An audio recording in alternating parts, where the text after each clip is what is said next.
Shalom Akim, Shalom Akwathiam.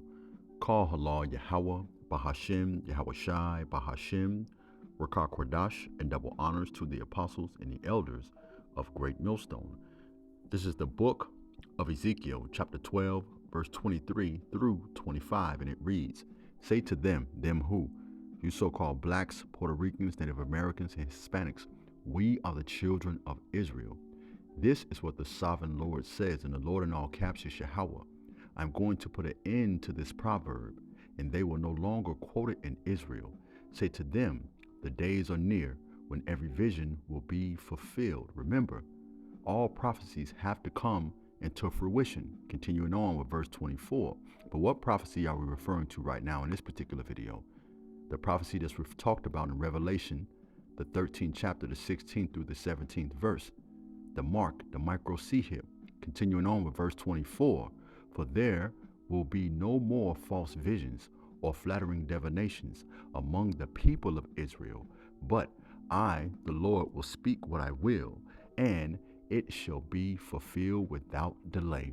The precept that comes to mind immediately after reading that is, Yahweh is not a man that he should lie. This is going to happen. Continuing on. For in your days, you rebellious people, I will fulfill whatever I say, declares the sovereign Lord. Now, I have various articles to share with you and also a news story. Well, something I want to delve into is what has taken place over the past 6 to 8 months. All right, let's listen to this news story here very quickly. Well, microchips could be coming to your place of employment. State lawmakers are now working to stop the move before businesses had their say. Brody Carter joins us live now, and more on the freedoms you could lose if the bill doesn't pass. Brody. Well, House Bill 5672 was drafted to protect citizens from science fiction. That's at least what one Michigan state representative says as she's starting this conversation on microchips in the workplace. RFID microchips are nothing new. We chip our pets to identify them if they're lost or stolen. This small chip, only the size of a grain of rice, embedded underneath the skin. But as State Representative Brana Kali understands it, people are becoming the test subjects. Before COVID-19, chipping parties were the hottest story in the news. Companies in Europe and the US inserting microchips into employees to open doors, store information, even buy snacks from vending machines. But in Michigan, there are no laws to protect workers from being forced to take a chip. And with no clear legislation surrounding microchips, Michigan now following states like Indiana, pushing laws to protect workers from being forced to have a chip implanted in their bodies. It's a very simple and basic and straightforward bill that prohibits employers from forcing an employee to be chipped or microchipped, as it would be called, as a condition of employment. Saying the bill is a proactive measure as technology continues to evolve. From being forced to take a chip. And it's also not expressly covered in our Constitution. So this is really an important measure to proactively prohibit such a practice from happening to our workers in our state.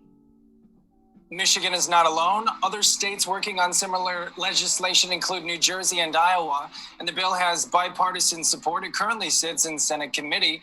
And if you have any questions regarding what we're talking about here, please contact your state representative. For now, we're not going to contact any state representatives because we know through the spirit exactly what's going on.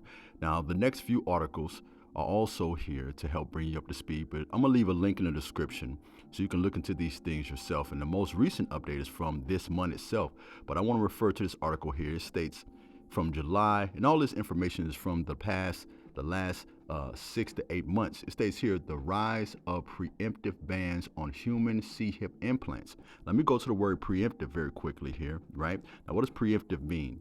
It's taken as a measure against something possible, something anticipated, or something feared. And let's go back to this article here, and I want to get right to the point in these various articles so we can get it right into the precepts here, okay? Let me scroll down a little bit further. Now, it states here, legislation in the United States. Currently, 13 U.S. states have passed statutes banning mandatory human C-hipping.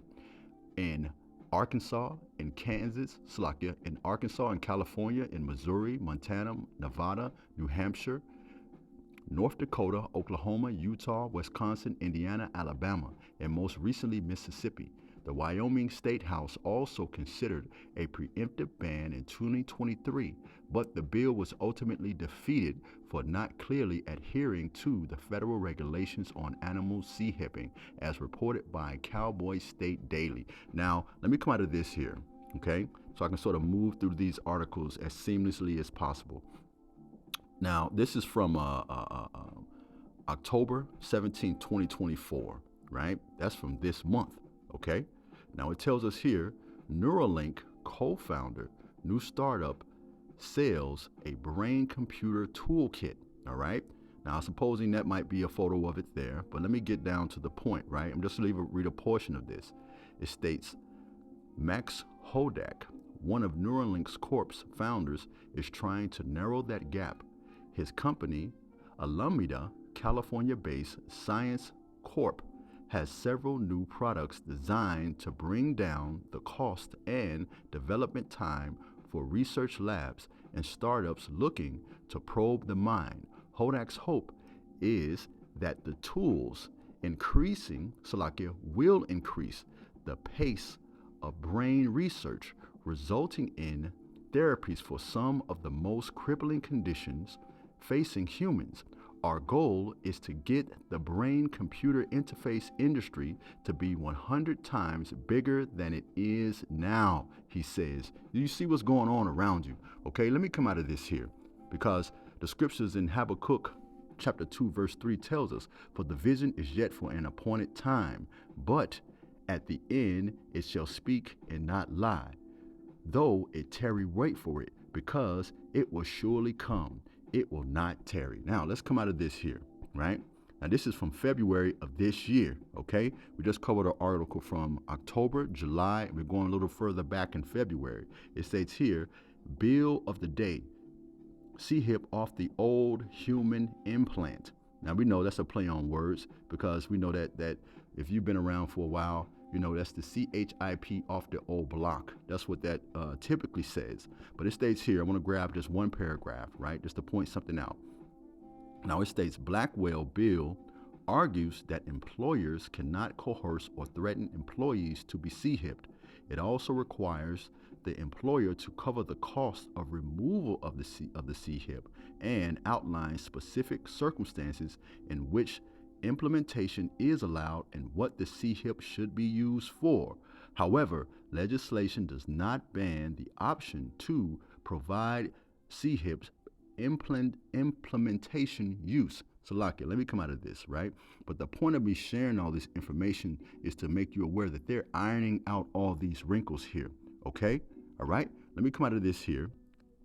Now, I've gone into the word mark several times on this channel, right? 666 as well. But even if you took the time, because you can't be lazy in the spirit, you should go into those words in the Greek. But also, if you do a simple Google search of the word C-hip, right? What does it give you here? Implant or C-hip under the skin of an animal or person, all right? This is Revelation, the 13th chapter and the 16th verse, coming into fruition, Isaiah chapter 55, verse 11. And it tells us, so shall my word be that go forth from my mouth. It shall not return unto me void, but it shall accomplish that which I please, and it shall prosper in the thing whereto I sent it. Meaning, it's going to do exactly what Yahweh Shai said it's going to do. All right. None of his words shall come back void. None of them are going to fail. All right. And this was meant to be quick. Let's finish here in Ezekiel, the 33rd chapter, the 32nd through the 33rd verse. All right. It reads, indeed, to them you are nothing more than one who sings love songs with a beautiful voice and plays instruments well, for they hear your words, but do not put them into practice. When all this comes true, and it will surely, then they will know that a prophet has been among them. Why do we keep bringing these things out? Right? It's to make you aware and also to get the blood off of our hands. So when you see them come into fruition, when you see these things start to happen, all right, you will know what this is about and what all of this is leading to. And I hope by the spirit and power of Yahweh Shai, this has been edifying. Call halal Yahweh Bahashim Yahweh Shai. Shalom.